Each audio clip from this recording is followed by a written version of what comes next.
Tara, sama kayo sa trip ko.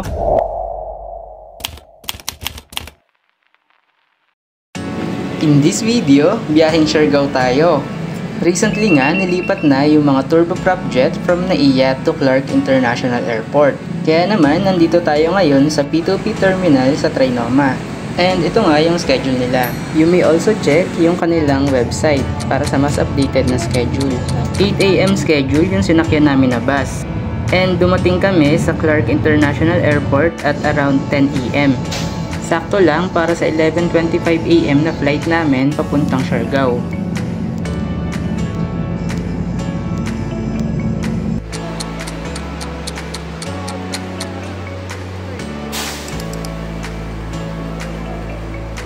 Welcome to Clark International Airport. Nasa taas nga yung departure area and medyo konti pa nga lang yung open na food stalls. Maganda dito since konti nga lang yung tao, kaya sobrang bilis lang din ng boarding process.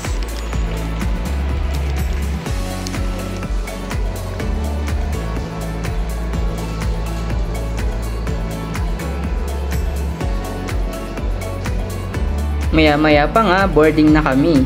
Ito na nga yata yung may pinaka-shortest bus trip. Since literal na nasa harapan lang namin yung plane kung saan kami ihahatid.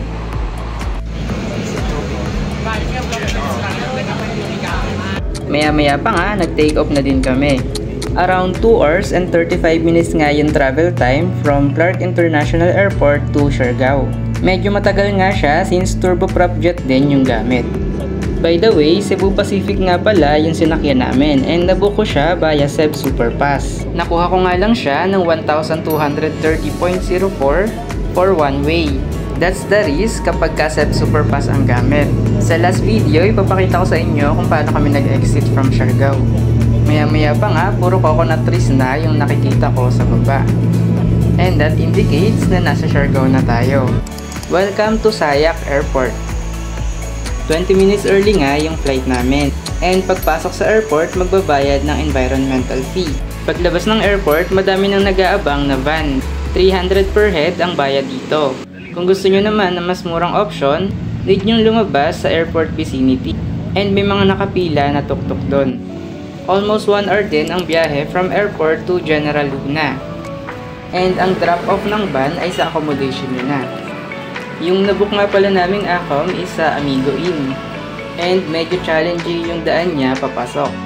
By the way, sobrang unpredictable nga ng weather dito sa Siargao. May times na maaraw pero bigla na lang ding umuulan. Yung nakuha naming room is mix ng family and solo room since late na kaming nag-book para sa trip na to. Decent naman yung room pero di masyadong okay yung CR.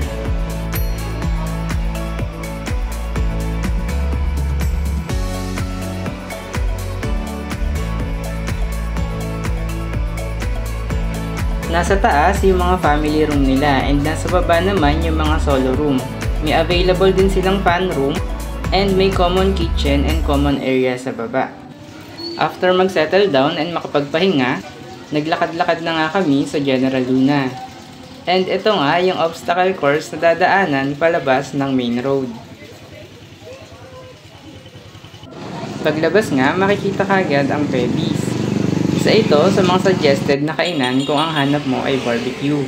Wala nga kaming planned itinerary sa mga kakainan dito. Kaya naman, nagtatry lang kaming maghanap kung saan namin feel kumain. And maya-maya pa nga, nakarating kami dito sa Corbada. Medyo kakaiba nga ang pag-order dito sa Corbada.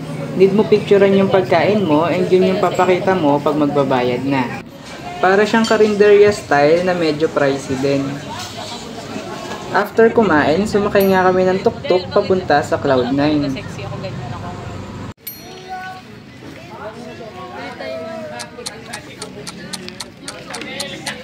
One of the iconic spots nga ng Siargao ay itong Cloud9 Boardwalk. And kilala din itong area na to sa surfing.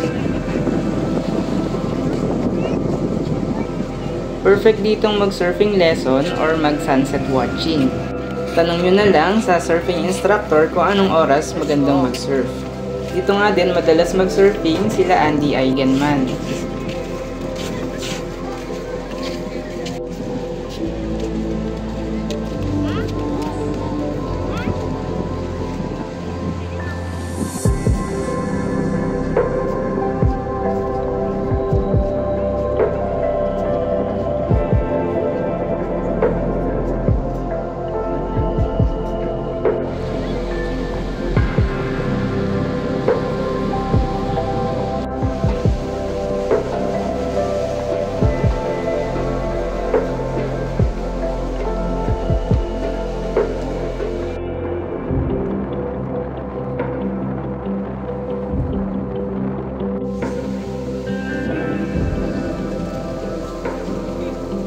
In-explore pa nga namin tong area and may mga bar dito sa gilid. And since unpredictable nga ang weather dito sa Siargao, umulan nga din nung gabi. Dumaan na nga din kami dito sa Watson's bago naghanap ng cafe na tatambayan.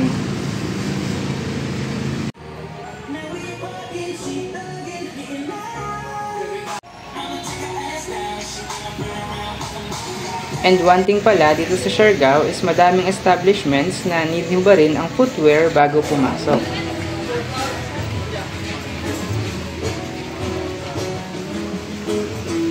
Dito nga kami napunta sa Siargao Corner Cafe. Isa nga ito sa mga recommended cafe and breakfast place dito sa Siargao. And nung time na to, hindi naman siya crowded. Maganda nga rin tumambay sa balcony nila sa second floor.